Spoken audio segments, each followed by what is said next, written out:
In this presentation, we will take a look at multiple choice questions related to responsibility accounting, going through the questions and then practicing test-taking skills with them.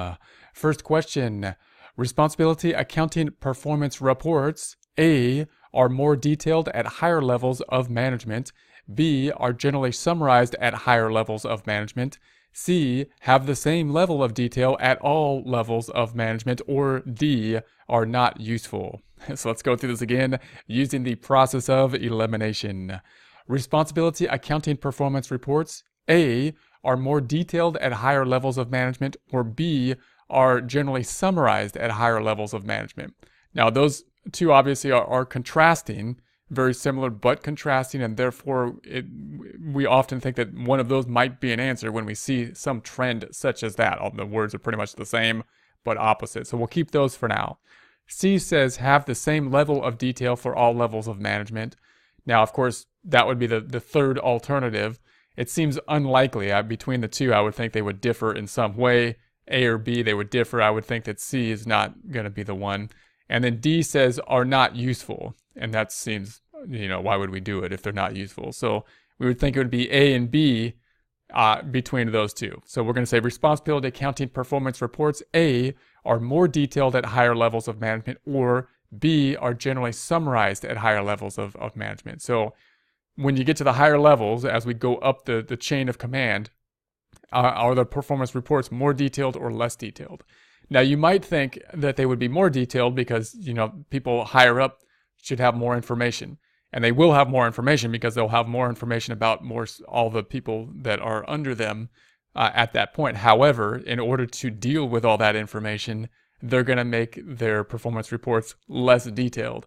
So, in other words, the if you think about the store level department, they're going to have a lot of detail running the costs of their store. By the time they put it up to the regional department, their store might just be a line item. If you want the detail, you're going to have to go to the next report down to get the detail of it. So this one might seem kind of counterintuitive, but so note that the answer is going to be A, are more detailed at, the answer is going to be B, are summarized at higher levels. And it makes sense if you think about it. Just remember that, of course, at the higher levels, they're going to have a lot more information they have to deal with. But in order to do so, they're going to summarize some of these reports, which would be more detailed at the lower levels as they go up the chain. So final answer, responsibility accounting performance report B are generally summarized at higher levels of management. Next question. A responsibility accounting performance report displays A, actual costs only, B, budgeted costs only, C, both actual costs and budgeted costs, D, direct costs only, E, indirect costs only. Let's go through this again using the process of elimination. The responsibility accounting performance report displays actual costs only, A, B, budgeted costs only, or C, both. Now note that of these answers, we've got the actual, we've got the budgeted, or both, and then you have the direct and indirect only. So it seems like, they added these together and then they kind of tacked on direct or indirect. So are we talking about actual and budgeted, or are we talking direct or indirect? So because they gave us three answers just by the format, I would think that these are the ones they're focused in on. So I would think that we can eliminate these two generally just by the format, even if we didn't really know exactly what was going on. And then we're going to say a responsibility accounting performance report displays the actual costs, the budgeted costs, or both.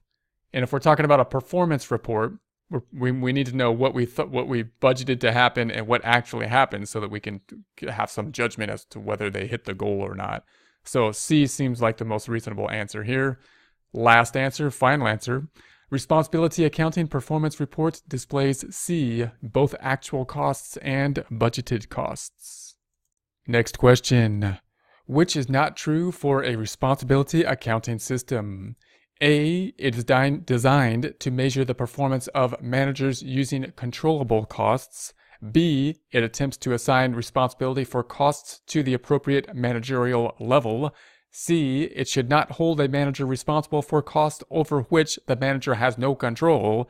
D, it can generally be applied to any organizational level. E, it is only useful in manufacturing companies. So let's go through this again using the process of elimination.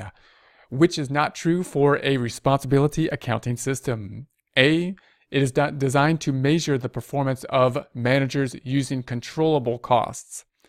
Now that seems reasonable. We're going to use the controllable costs rather than the uncontrollable costs when having the performance measures of management. So I think that would be true and therefore not the right answer. B, it attempts to assign responsibility for costs to the appropriate managerial level. Again, that seems like that's what it's designed to do. That seems appropriate. I would say that's probably what it does. And then C says it should not hold managers responsible for costs over which the manager has no control. And that just seems fair from a logical standpoint, right? If the manager doesn't have control, then our responsibility accounting system shouldn't be holding them responsible for those costs. And then D says it can generally be applied to any organizational level. So we might have a little, I'm going to keep that for now. And E says it is only useful for manufacturing companies. And that's where we've seen it a lot. So we might keep that for now. So let's go through it again. Which is not true for a responsibility accounting system. Either D, it can generally be applied to any organizational level, or E, it is only useful in manufacturing companies. Now note that a lot of times when we run through these, we talk about manufacturing companies because they're often the most complex because you have to deal with inventory and manufacturing of them. But this is not a tool that can be applied only to manufacturing companies, because the responsibility accounting could be applied to any type of company based on, we'll break it out by division and then have the responsibility accounting. And D is typically correct. It can generally be applied to any organizational level. That's the point. We're trying to segment out the level, decide who has responsibility for what. Every level of the organization has some type of responsibility that they're controlled over, and therefore the performance of what they have control over should be measured. So I'm going to keep it at E.